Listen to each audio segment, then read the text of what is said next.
இயேசுவுக்கே புகழ். இன்று நம்முடைய தியானத்தின் 13வது நாள். அன்பார்ந்தவர்களே, இப்பொழுது நாம் தியானத்தின் 3வது பகுதிக்குள் நுழைகிறோம். இன்றைக்கு நாம் நம்முடைய தியானத்தின் 3வது பகுதிக்குள் நாம் நுழைகிறோம். ஏற்கனவே 2 பகுதிகள் நாம் பார்த்து விட்டோம். முதல் பகுதியில் இந்த தியானத்திற்கான சில காரியங்களை முன்னுரையாக நாம் பார்த்தோம். அது மிக முக்கியமானது.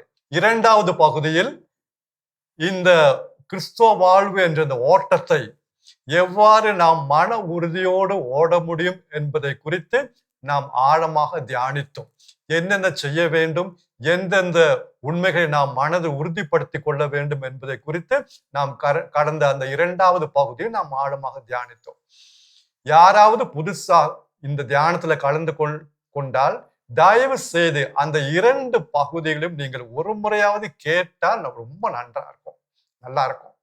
ஏன்னா இதோட பின்னணி எல்லாம் அங்க இருக்குங்க.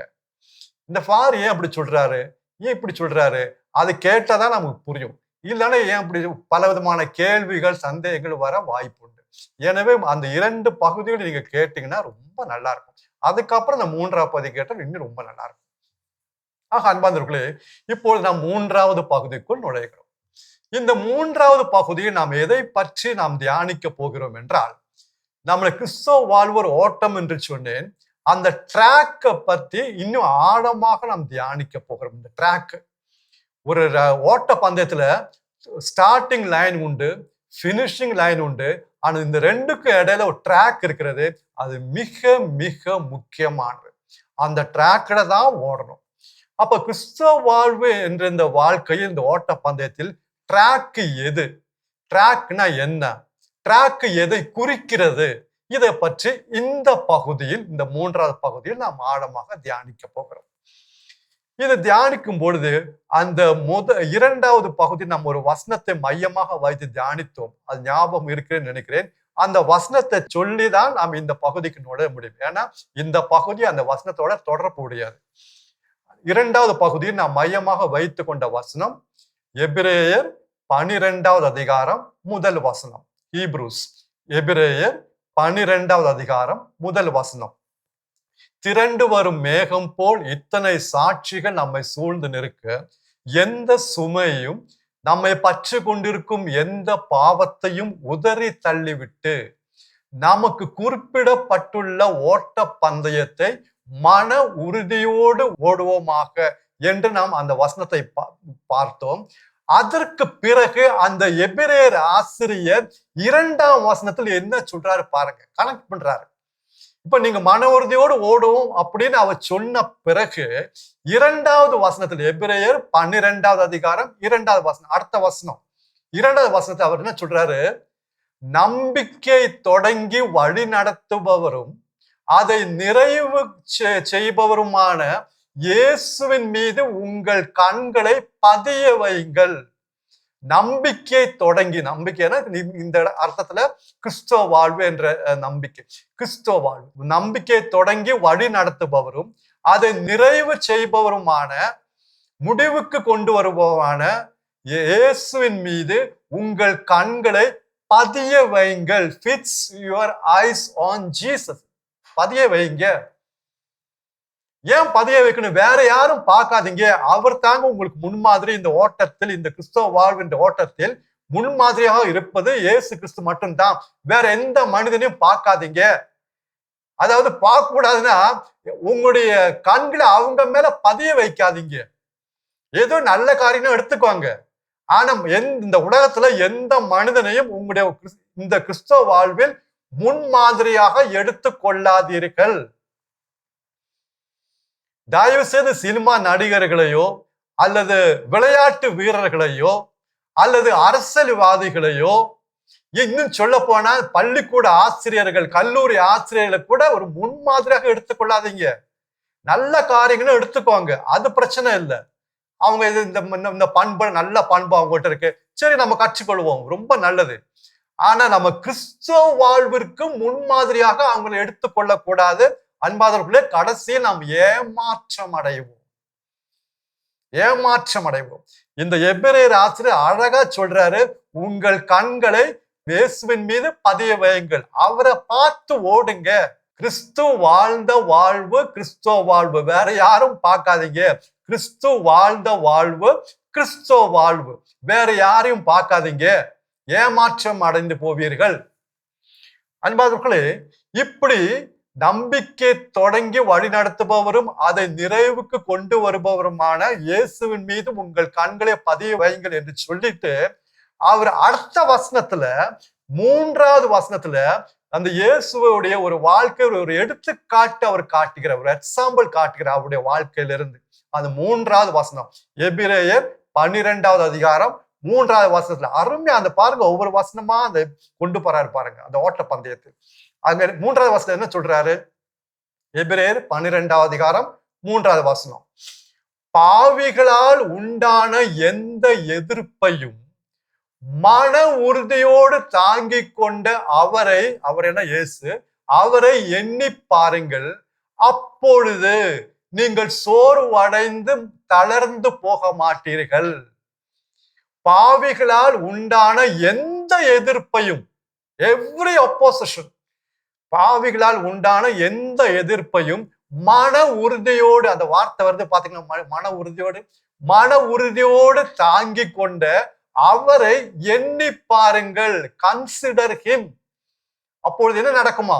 அப்பொழுது நீங்கள் சோர்வடைந்து தளர்ந்து போக மாட்டீர்கள். இன்றைக்கு கிறிஸ்துவ வாழ்வில் எத்தனை பேர் சோர்வடைந்து தளர்ந்து போயிருக்காங்க? எத்தனை பேர் எல்லாம் படிச்சவங்க தான், நல்ல வேலைக்கு போறவங்க தான். ஆனா ஏதோ ஒரு பிரச்சனை, இக்கட்டான சூழ்நிலை அவங்க வாழ்க்கையில வரும்போது அப்படியே உடைந்து போறாங்க, மனம் தளர்ந்து போறாங்க. திருமண வாழ்க்கையா இருக்கலாம், இல்ல குடும்ப பிரச்சனையா இருக்கலாம், பிள்ளைங்க பிரச்சனையா இருக்கலாம். உடைந்து போறாங்க, மனம் உடைந்து போறாங்க. ஒரு மன நோயாளிகளை போல மாறி விடுகிறார்கள். ஏங்க இப்படி? சாப்பிடுறதுக்கு மனசு இல்ல, குளிக்க மனசு இல்ல, எதுலுமே ஒரு இன்ட்ரெஸ்ட் இல்ல. காரணம் என்ன? இவங்க இயேசுவை எண்ணி பார்ப்பது கிடையாது. கிறிஸ்தவங்க தான். ஒரு 8ஆம் கிளாஸ் படிக்கிற பையன்ட்ட இந்த வசனத்தை சொல்லு, இங்க பார்ப்பா, இந்த வசனம், இந்த 3வது வசனம் இப்படி சொல்லுது. 8ஆம் கிளாஸ் பையன்ட்ட போய், தம்பி இங்க பார்ப்பா, இங்க இந்த வசனம் இப்படி சொல்லுது, பாவிகளால் உண்டான எந்த எதிர்ப்பையும் மன உறுதியோடு தாங்கி கொண்டு அவரை எண்ணி பாருங்கள். அப்போது நீங்கள் சோர்வடைந்து மனம் தளர்ந்து போக மாட்டீர்னு எழுதியிருக்கு. தம்பி நீ இப்ப சொல்லுப்பா, இப்ப நம்ம சோர்வடைந்து மனம் தளராமல் இருக்க என்னப்பா செய்யணும்? இந்த வசனத்தைப்படி நம்ம என்ன செய்யணும்? தளர்ந்து போகாம இருக்க நம்ம என்ன செய்யணும் அப்படி இந்த 8ஆம் கிளாஸ் படிக்கிற பையன்கிட்ட கேட்டோம்னா அவன் கரெக்டா நச்சுன்னு சொல்லுவான். ஒண்ணு இல்ல ஃபாதர், பாவிகளால் உண்டான எந்த எதிர்ப்பையும் மன உறுதியோடு தாங்கி கொண்டு அந்த இயேசுவை நம்ம எண்ணி பார்த்தோம்னா நம்ம மனம் தளர்ந்து போக மாட்டோம் ஃபாதர், அவ்வளவுதான். சரி, அதே பாயிண்ட் 8ஆம் கிளாஸ் படிக்கிறாங்க, அதே பாயிண்ட், அப்ப மனம் தளர்ந்து சிலர் போறாங்களேப்பா, சோர்ந்து போறாங்களே, மனம் தளர்ந்து போறாங்களே, அதுக்கு என்னப்பா காரணம்? இந்த வசனத்தின்படி அவன் இன்னும் அழகா சொல்லுவான் பாருங்க. அது ஒண்ணு இல்ல, அது காரணம் இதுதான், பாவிகளால் உண்டான எந்த எதிர்ப்பையும் மன உறுதியோடு தாங்கி கொண்ட இயேசுவை அவர்கள் எண்ணி பார்ப்பதில்லை. அதனால அவங்க மனம் உடைந்து போறாங்க, தளர்ந்து போறாங்கன்னு அவன் நச்சுன்னு கரெக்டா சொல்லுவான். அந்த வசனம் அவர் தெளிவா இருக்கு பாருங்க. அவரை எண்ணி பாருங்க. அவரை குறித்து அறிவுபூர்வமா நிறைய விஷயம் நமக்கு தெரியும். பக்கம் பக்கமா இயேசு பத்தி எழுதுவோம். அவர் எங்க பிறந்தாரு, வளர்ந்தாரு, போனாரு, இப்ப செய்த புதுமைகள் எல்லாம் எழுதுவோம். ஆனா அவரை பற்றி தியானிக்கிறோமா? அவரை நாம் கண்முன் வைக்கிறோமா? எவ்வளவு அவமானம் தாங்கினாரு, எவ்வளோ எதிர்ப்பு அவருக்கு, எவ்வளோ கிண்டல் பரிகாசம், அவருடைய உடலை எப்படிலாம் உடைத்தாங்க. ஒரு மனித சாயலே அவரிடம் இல்லாம போனுச்சு. அந்த அளவுக்கு அவர் நொறுக்கப்பட்டார். ஆனா அனைத்தும் தாங்கினார்ல. மனித உருவமே கிடையாதுங்க. ஏசாயா ஆகமத்துல அழகா சொல்வாரு இறைவாக்கு, மனித உருவமே இல்லை, மனித சாயலே கிடையாது. இது என்ன ஒரு மனிதனா இல்ல ஏதோ மிருகமா? ஒரு சதை மட்டும் தொங்குது. அந்த அளவுக்கு அவர் நொறுக்கப்பட்டார். இந்த ரோலரை நம்ம மேல 2-3 முறை ஏத்துனா எப்படி இருக்கும்? ஒண்ணுமே இல்லை. ஆனா இருந்தா எல்லாம் தாங்கினாரு பாருங்க. முழு மனிதனா 33 ஆண்டுகள் வாழ்ந்தாரு பாருங்க. அவரை குறித்து தியானிக்கணுங்க. அவருடைய வாழ்க்கை நமக்கு முன்மாதிரியை எடுத்துக்கொள்ள வேண்டும். வேற எந்த மனிதனும் அல்ல அன்பார்ந்த சகோதர சகோதரி. ஆனா இது ஏன் இப்படி தியானிக்கணும்? என்ன அவர் யாரு? அப்ப அவரை பற்றி சொன்ன சில வார்த்தைகளை நாம் தியானித்தோம் என்றால் இன்னும் நன்றாக இருக்கும். அவரை பற்றியே அவர் சொன்னது நாம் தியானித்துக் கொள்ள வேண்டும், எடுத்துக்கொள்ள வேண்டும். ஒரு எடுத்துக்காட்டுக்கு யோவான் நற்செய்தி 14வது அதிகாரம் வசனங்கள் 6 முதல் 9 முடிய நாம் தியானிப்போம். யோவான் நற்செய்தி Gospel of St. John 14வது அதிகாரம் 6 முதல் 9 முடிய வசனங்களை நாம் தியானிப்போம். அந்த 6வது வசனத்துல இயேசு அழகாக சொல்ற அந்த வார்த்தை, அதை மட்டும் எடுத்துக்கிட்டா எவ்வளவு அருமையா இருக்கு பாருங்க. நாம் எல்லாம் பலமுறை கேட்ட வார்த்தைகள் இது, பலமுறை கேட்ட வசனம். வழியும் உண்மையும் வாழ்வும் நானே. அது இப்படின்னு சொல்லலாம், நானே வழியும் உண்மையும் வாழ்வும். நானே வழியும் உண்மையும் வாழ்வும். இயேசு சொன்ன வார்த்தை எத்தனை முறை அதை கேட்டிருக்கோம், எத்தனை முறை வாசிச்சிருக்கோம். ஆனா என்ன பிரச்சனைனா, ஒரு சிலர் தப்பா வாசிக்கிறாங்க, ஒரு சிலர் தப்பா வாசிக்கிறாங்க. நானே வழியும்ங்கிறத அவங்க எப்படி வாசிக்கிறாங்கன்னா, நானும் வழியும் என்று வாசிக்கிறாங்க. தப்பா அது அப்படி வாசிக்க கூடாதுங்க. அப்படி அங்க எழுதலைங்க. நானும் வழின்னு சொல்லி அவர் சொல்ல, நானே வழி என்று சொன்னார். இதனால நிறைய கிறிஸ்தவர்கள், பெரும்பாலானோர் ஒரு சில கேள்வியை கேட்கிறாங்க. கிறிஸ்தவர்களே கேட்கிறாங்க, கிறிஸ்தவர்கள் அல்லாதவர்கள் அல்ல, கிறிஸ்தவர்களே கேட்கிறாங்க. என்னப்பா நிறைய வழி இருக்குல்ல, எல்லாம் ஒரு இடத்துல தான் போய் சேருது. நிறைய ஆறு ஓடுதுல, இந்தியாவோட நிறைய ஆறு ஓடுதுல, அந்த ஆறெல்லாம் கடைசியில எல்லாம் ஒரு இடத்துல கடல்ல தானே போய் சேருது. எந்த வழியில போனா என்ன ஃபாதர், எல்லாம் ஒரு இடத்துல போய் சேரு. அன்பாந்தவர்களே, இயேசு அப்படி சொல்லங்க, நானே வழின்னு சொன்னார். அதோட அர்த்தம் வேற வழி கிடையாதுங்க. அப்ப இவங்க சொல்றாங்க, ஏன் ஃபாதர் இது குறுகிய மனப்பான்மையாச்சு, நம்ம ஒரு பரந்த மனப்பான்மையோட இருக்க வேண்டாமா, ஒரு பிராட் மைண்டடா இருக்க வேண்டாமா, ஏன் நானே வழி, ஏன் ஒரு பரந்த மனப்பான்மை இருக்கலாம்ல, அதுதானே இந்த சமுதாயத்துக்கு நல்லது. அன்பாந்தவர்களே, ஒரு சில இடங்களில் நம்ம பரந்த மனப்பான்மை போக முடியாதுங்க. அவர் நானே வழி, நானே தான் வழி, வேற வழியே கிடையாது. அதனால குறுகிய மனப்பான்மை, பரந்த மனப்பான்மை. இங்க குறுகிய மனப்பான்மை தான், வேற ஒண்ணுமே இல்லை. இப்ப ஒரு எடுத்துக்காட்டு சொல்றேன். ஒருத்தர் அவருடைய மகன்கிட்ட, டேய் இனிமே நீ என்ன மட்டும்தான் அப்பான்னு கூப்பிடணும், வேற யாரையும் நீ அப்பான்னு கூப்பிடக்கூடாதுடா. நல்லா புரியுதாடா, நீ என்ன மட்டும்தான் அப்பான்னு கூப்பிடணும், வேற யாரும் நீ அப்பான்னு கூப்பிடக்கூடாது. உடனே நம்ம அவர்கிட்ட போய், ஏங்க நீங்க ஒரு குறுகிய மனப்பான்மையோடு இருக்கீங்க, ஒரு பரந்த மனப்பான்மை இருக்கக்கூடாதா?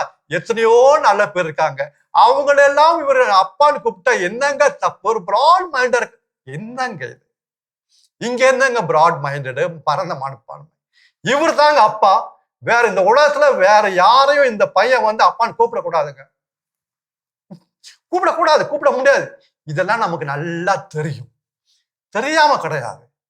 அதே மாதிரி இயேசு சொன்னாரு, நானே வழி, வேற வழியே கிடையாதுங்க. ஆணித்தரமா சொல்லிட்டார். It is an exclusive statement. வேற யாரும் வழி கிடையாது, வேற எதுவும் வழி கிடையாது.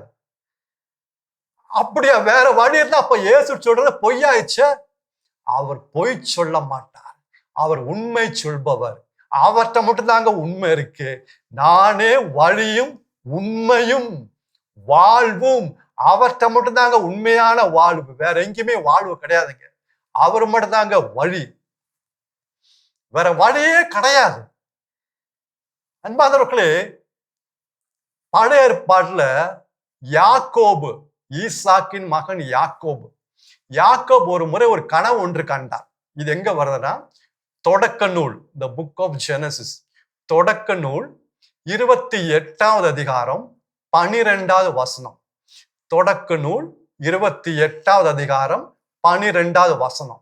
யாக்கோபு ஒரு இரவுல ஒரு கனவு காண்றார். அவர் தூங்கிட்டு இருக்காரு, ஒரு இடத்துல தூங்கிட்டு இருக்காரு. அப்பொழுது அவருக்கு ஒரு கனவு. அதாவது பூமியிலிருந்து ஒரு ஏணி விண்ணகம் வரைக்கும் இருக்கு, விண்ணகம் எட்டுற வரைக்கும் ஒரு ஏணி, ஒரு லேடர், ஒரு கனவு அப்படி காண்றாரு. அந்த ஏணியில வானதூதர்கள் ஏறுவதும் இறங்குவதுமாக இருந்தார்கள். வானதூதர்கள் ஏறுறாங்க, வானதூதர்கள் அது மேல இறங்குறாங்க அப்படின்னு ஒரு கனவு இவர் காண்கிறாரு. அது ஏணி. அது என்ன அர்த்தம்? என்ன அர்த்தம்? எனக்கு ஒரு மாதிரி புரியாம இருந்தது. ஆனா அதே இது பாத்தீங்கன்னா யோவான் நற்செய்தியில இயேசுவே அதுக்கு விளக்கம் கொடுக்கிறார். யோவான் நற்செய்தி, அதாவது காஸ்பல் ஆஃப் செயின்ட் ஜான், யோவான் நற்செய்தி முதல் அதிகாரம் 51வது வசனம் 51. யோவான் நற்செய்தி முதல் அதிகாரம் 51வது வசனத்துல இயேசு சொல்றாரு, மானிட மகன் மீது வானதூதர்கள் ஏறுவதும் இறங்குவதும் நீங்கள் காண்பீர்கள். அங்க ஏணி, இங்க அதே இது மானிட மகன். மானிட மகன் யாரு? ஆண்டவராகிய இயேசு கிறிஸ்து. மானிட மகன் மீது வானதூதர்கள் ஏறுவதும் இறங்குவதும் நீங்கள் காண்பீர்கள். அப்ப அந்த ஏணி ஆண்டவராகிய இயேசு கிறிஸ்துவை குறிக்கிறது. மண்ணகத்திலிருந்து விண்ணகம் போறதுக்கு ஒரே வழி, ஒரே ஏணி ஆண்டவராகிய இயேசு கிறிஸ்து. வேற வழியே கிடையாது, வேற ஏணியே கிடையாது. அவர் சொன்னது நானே வழி. ஐ எம் த வே. ஆங்கிலத்துல அருமையா இருக்கு. I am the way, the truth, the life. அப்படியே வேற கிடையாது. கிறிஸ்தவ வாழ்வுன்ற ஓட்டத்துல இதை உறுதிப்படுத்தி கொள்ள வேண்டும், நன்றாக புரிந்து கொள்ள வேண்டும். வேற அந்த வழி இந்த வழி, நல்ல காரியம் எல்லா இடத்துலயும் இருக்குங்க. நல்ல வாழ்க்கைக்கும் கிறிஸ்தவ வாழ்க்கைக்கும் வித்தியாசம் இருக்குங்க. பருவம் 1லே நம்ம பார்த்தோம். பருவம் 1ல, இப்ப நம்ம பருவம் 5ல இருக்கோம். பருவம் 1லே இதுக்கு வித்தியாசத்தை பார்த்தோம். நல்ல வாழ்க்கை வாழ மனசாட்சி இருந்தா போதுங்க. இது கிறிஸ்தவ வாழ்வு, இது வேற ரூட்டுங்க. அது வேற ரூட். அப்போ கிறிஸ்து வாழ்ந்த வாழ்வு கிறிஸ்தவ வாழ்வு. நானே வழி என்று சொன்ன அந்த இயேசுவை பின்பற்றினால மட்டும்தான் அந்த கிறிஸ்தவ வாழ்வு வாழ முடியும், வேற முடியாது. எத்தனையோ வழி இருக்கு, அதெல்லாம் கிடையாது. ஒரே வழிதான் விண்ணகம் செல்ல.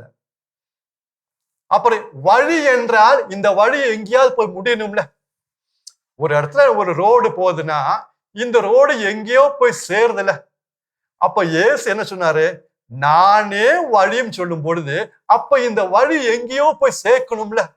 அப்ப அந்த வசனம் திரும்பி வருவோம். யோவான் நற்செய்தி 14வது அதிகாரம் 6 முதல் 9 முடிய வசனம் திருப்பி தியானிப்போம். 14வது அதிகாரம் யோவான் 14 6 முதல் 9 முடிய அந்த வசனத்தை முழுமையா பார்ப்போம். வழியும் உண்மையும் வாழ்வும் நானே, என் வழியாய் அன்றி யாரும் தந்தையிடம் வருவது இல்லை. என் வழியாய் அன்று யாரும் தந்தையிடம் வருவது கிடையாது. அப்ப லட்சியம், ultimate purpose of Christian life அங்க பாருங்க. என் வழியாய் என்று யாரும் தந்தையிடம் வருவது கிடையாது. அப்ப நம்ம எங்க போய் சேரணும்? கடைசியா நம்ம அப்பாட்ட போய் சேரணுங்க. கடைசியா நம்ம போய் சேர வேண்டிய இடம் அப்பா. அந்த அப்பாட்ட போய் சேர, வானக தந்தை அப்பா, அந்த அப்பாட்ட போய் சேர ஒரே வழி ஆண்டவராகிய இயேசு கிறிஸ்து. அந்த வழியில், அந்த டிராக்கில், இப்ப பாருங்க நம்முடைய இதுக்கு வரும், அந்த டிராக்கில் ஓடினாதான் அப்பாட்ட போய் சேர முடியும். எந்த டிராக்கு? ஆண்டவராகிய இயேசு கிறிஸ்து என்ற அந்த வழியில் போனாதான் தந்தையிடம் போய் நம்ம சேர முடியும், நம்முடைய லட்சியத்தை அடைய முடியும். இல்லைன்னா முடியாது. இதற்காகத்தான் ஆண்டவராகிய இயேசு கிறிஸ்து உயிரை கொடுத்தது கூட அது நமக்கு தெரிய மாட்டேன்.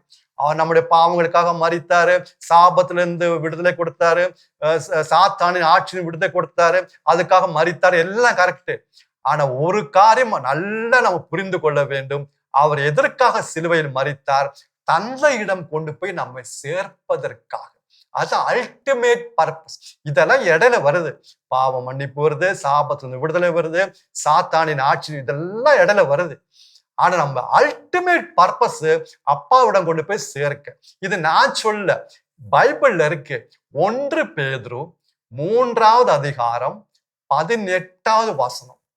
1 பேதுரு, அதாவது ஃபர்ஸ்ட் பீட்டர், 1 பேதுரு 3வது அதிகாரம் 18வது வசனம். அதோட நடு பகுதியில இதை பார்க்கலாம். கடவுளிடம் கொண்டு போய் சேர்ப்பதற்காக அவர் நமக்காக மரித்தார். இவ்வளவு தெளிவா இருக்கல. கடவுள்னா தந்தை, தந்தையிடம் கொண்டு போய் சேர்ப்பதற்காக அவர் நமக்காக சிலுவையில் மரித்தார். Ultimate purpose of Christian life to be with our father. தந்தையோடு ஒன்று திருப்பது. இதைவிட மேலானது என்னங்க? எல்லாம் தந்தை தாங்க. அங்க போய் நம்ம சேரணுங்க. இன்னைக்கு நம்ம இந்த உலகத்துல, இந்த பூமியில எவ்வளவு பெரிய காரியங்கள் செய்தாலும், எவ்வளவு கஷ்டப்படணும், உழைக்கணும், அது வேற. ஆனா எதுதான் செய்தாலும், என்ன செய்தாலும், கடைசியில் அந்த தந்தைகிட்ட போய் நம்ம அப்பாட்ட போய் சேரலன்னா இது செஞ்சதெல்லாம் வீணுங்க. எல்லாம் பூஜ்யம், எல்லாம் வேஸ்ட். எவ்வளோ பேர் எவ்வளோ நல்ல காரியங்கள் எல்லாம் செய்றாங்க. அன்பானவர்கள், லட்சியத்தை மறந்து விடாதீர்கள். லட்சியத்தை மறந்து விடாதீர்கள். தந்தையிடம் கொண்டு போய் நாம் போய் சேர வேண்டும். அப்பாட்ட போய் சேரணும். அதுதான் கடைசி இது. அப்போ ஒரு கேள்வி வரும், நீங்க பருவம் 2ல இயேசுதான் லட்சியம் சொன்னீங்க, இப்ப தந்தை லட்சியம் சொல்றீங்களே. அந்த வசனம் திரும்பி வருவோம். யோவான் நற்செய்தி 14வது அதிகாரம் 6 முதல் 9 முடிய. வழியும் உண்மையும் வாழ்வும் நானே, என் வழியா என்று யாரும் தந்தையிடம் போக முடியாது என்று இயேசு சொன்னவுடன் பிலிப் ஒரு கேள்வியை கேட்டார். திருத்துதரான பிலிப் ஒரு கேள்வியை கேட்டார். அப்படி என்றால் தந்தை எங்களுக்கு காட்டும். உடனே இயேசு சொன்னாரு, ஏன்பா இத்தனை நாட்கள், இத்தனை ஆண்டுகள் உங்களோடு இருந்தேனே, அப்புறம் தந்தையை காட்டும் எப்படி சொல்லுவாய்? என்னை கண்டவன் தந்தையை கண்டுள்ளான். என்னை கண்டவன் தந்தையை கண்டுள்ளான். தந்தை யாரும் பார்த்தது கிடையாது. ஆண்டவராக இயேசு கிறிஸ்து, அவருடைய ஒரே மகன் இயேசு மட்டும்தான் அவரை பார்த்திருக்காரு. அவர் எப்படி, அவருடைய குணங்கள் என்ன, அவருடைய சுபாவம் என்ன, அவர் எப்பேற்பட்டவர் இயேசுக்கு மட்டும்தான் தெரியும். அந்த வாழ்க்கையை, அந்த தந்தையை 33 ஆண்டுகள் இயேசு இந்த பூமியில நமக்கு எடுத்து காட்டினார்.